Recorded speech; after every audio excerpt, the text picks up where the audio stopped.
स्वागत है आपका जनरल स्टडी एक्सप्रेस में। पिछले वीडियो में हमने बात की थी राज्य की कार्यपालिका के बारे में और वहाँ पर हमने देखा था राज्यपाल के बारे में। आज हम इस वीडियो में देखेंगे मुख्यमंत्री के बारे में। राज्य की कार्यपालिका में राज्यपाल, मुख्यमंत्री, मंत्रिपरिषद तथा राज्य का महाधिवक्ता शामिल होता है। तो इस वीडियो में हम डिटेल में जानेंगे मुख्यमंत्री के बारे में। तो आइए स्टार्ट करते हैं। भारतीय संविधान ने सरकार की संसदीय व्यवस्था को अपनाया है और संसदीय व्यवस्था में राज्यपाल जो होता है वह राज्य का संवैधानिक प्रमुख होता है, ठीक है, जबकि जो मुख्यमंत्री होता है वह वास्तविक प्रमुख होता है। दूसरे शब्दों में हम बात करें तो राज्यपाल राज्य का मुखिया होता है जबकि मुख्यमंत्री सरकार का मुखिया होता है, ठीक। तो इसी तरह राज्य में मुख्यमंत्री की स्थिति वैसी ही होती है जैसा कि केंद्र में प्रधानमंत्री की होती है। और भारतीय संविधान में मुख्यमंत्री के नियुक्ति के लिए कोई विशेष प्रक्रिया नहीं है। कहीं पर भी मुख्यमंत्री के चयन के लिए कोई विशेष प्रक्रिया के बारे में नहीं बताया गया है। अनुच्छेद 164 केवल यह बोलता है कि मुख्यमंत्री की नियुक्ति राज्यपाल करेगा। इसका मतलब यह नहीं है कि राज्यपाल किसी भी व्यक्ति को मुख्यमंत्री बना देगा। संसदीय व्यवस्था में राज्यपाल राज्य विधानसभा में बहुमत प्राप्त दल के नेता को ही मुख्यमंत्री नियुक्त करता है, लेकिन यदि किसी दल को स्पष्ट बहुमत प्राप्त नहीं हो तो राज्यपाल मुख्यमंत्री की नियुक्ति में अपने विवेकाधिकार का इस्तेमाल कर सकता है, ठीक है। तो ऐसी स्थिति में जो राज्यपाल होता है वह क्या करता है कि सबसे बड़े दल या दलों के समूह के नेता को मुख्यमंत्री नियुक्त करता है और उसे 1 माह के भीतर सदन में विश्वास मत प्राप्त करने के लिए कहता है, ठीक है। संविधान में एक बात और मेंशन की गई है कि मुख्यमंत्री नियुक्त होने से पूर्व कोई भी व्यक्ति बहुमत सिद्ध करे, ऐसा जरूरी नहीं है। राज्यपाल किसी भी व्यक्ति को पहले मुख्यमंत्री नियुक्त कर देता है और फिर उसे एक टाइम पीरियड के अंदर अपने बहुमत को सिद्ध करने के लिए बोलता है। अब अगर हम बात करें तो मुख्यमंत्री विधानमंडल के दोनों सदनों में से किसी भी सदन का सदस्य हो सकता है, ठीक है। यानी कि या तो वह राज्य विधानसभा का सदस्य होगा या फिर विधान परिषद का। और अगर ऐसे किसी व्यक्ति को मुख्यमंत्री बनाया जाता है जो ना तो विधानसभा का सदस्य है और ना ही विधान परिषद का, तो उसे 6 महीने के भीतर दोनों सदनों में से किसी एक की सदस्यता ग्रहण करनी होती है। जैसा कि अभी हाल ही में हुआ है, उत्तर प्रदेश में योगी आदित्यनाथ को मुख्यमंत्री बनाया गया, जो कि वर्तमान में सांसद हैं। उन्हें अब 6 महीने के भीतर या तो विधानसभा का सदस्य बनना होगा या फिर विधान परिषद का।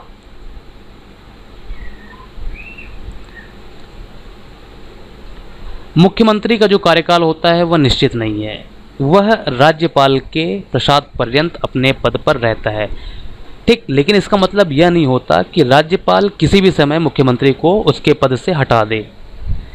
राज्यपाल उसे तब तक बर्खास्त नहीं कर सकता जब तक कि विधानसभा में उनके पास बहुमत प्राप्त होता है। लेकिन यदि राज्य सरकार विधानसभा में अपना विश्वास खो दे तो उसे त्यागपत्र दे देना चाहिए। अगर वह ऐसा नहीं करता है तो फिर राज्यपाल उसे बर्खास्त कर सकता है। मुख्यमंत्री के वेतन एवं भत्तों का निर्धारण राज्य विधानमंडल द्वारा किया जाता है। राज्य विधानमंडल के प्रत्येक सदस्य को मिलने वाले वेतन भत्तों सहित उसे व्यय विषयक भत्ते, निःशुल्क आवास, यात्रा भत्ता और चिकित्सा सुविधाएं आदि मिलती हैं। अब अगर हम बात करें मुख्यमंत्री के कार्य एवं शक्तियों की, तो राज्यपाल उन्हीं लोगों को मंत्री नियुक्त करता है जिसकी सिफारिश मुख्यमंत्री ने की हो। मुख्यमंत्री मंत्रियों के विभागों का वितरण करता है, उनके विभागों में फेरबदल कर सकता है। मतभेद होने पर वह किसी भी मंत्री से त्यागपत्र देने के लिए कह सकता है या फिर राज्यपाल को उसे बर्खास्त करने का परामर्श दे सकता है।